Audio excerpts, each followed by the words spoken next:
আসসালামু আলাইকুম রহমতুল্লাহ বরকাত।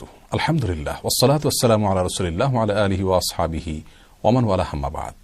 সুপ্রিয় দর্শক শ্রোতা ভাই বোন, আজ আমরা কথা বলবো একটি ছোট্ট মাসআলা নিয়ে, আর তা হলো নাপাক বা অপবিত্র অবস্থায়, গোসল ফরজ হওয়া অবস্থায় যদি কেউ সাহরি খায় তাহলে তার রোজা হবে কিনা, সিয়াম হবে কিনা।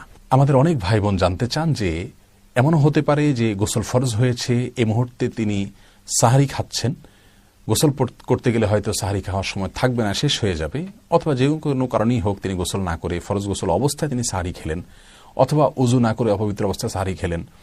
তাহলে অপবিত্র অবস্থায় যদি সাহরি খান তাহলে তার এই রোজা হবে কিনা? উত্তর হলো হ্যাঁ, হবে, কোনো প্রকার সমস্যা হবে না। তবে একজন ইমানদার ব্যক্তির জন্য খুব বেশি সময় অপবিত্র অবস্থায় থাকা উচিত নয়, সেটা ভিন্ন কথা। কিন্তু রমজান মাসে সিয়াম শুদ্ধ হওয়ার জন্য পবিত্র অবস্থায় সাহরি খাওয়ার কোনো শর্ত কোরআন হাদিসের কোথাও যেহেতু আরোপ করা হয়নি, অতএব আমি যদি অপবিত্র অবস্থায় সাহরি খাই তাহলে আমার সিয়াম হয়ে যাবে, কোনো সমস্যা হবে না ইনশাআল্লাহ বিইذনিল্লাহ।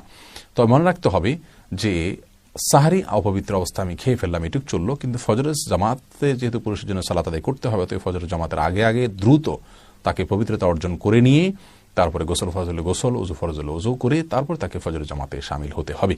কারণ সিয়াম রাখা যত গুরুত্বপূর্ণ তার চাইতে সালাত আদায় করার গুরুত্ব অনেক বেশি। অতএব আমরা যদি অপবিত্রতা ছাড়া দিয়ে সাহরি খেয়ে ফেলি অপবিত্র অবস্থায় তাহলে সিয়াম হয়ে যাবে, কিন্তু আমাদের ফজরের সালাতের জন্য অবশ্যই আমাদের গোসল করতে হবে।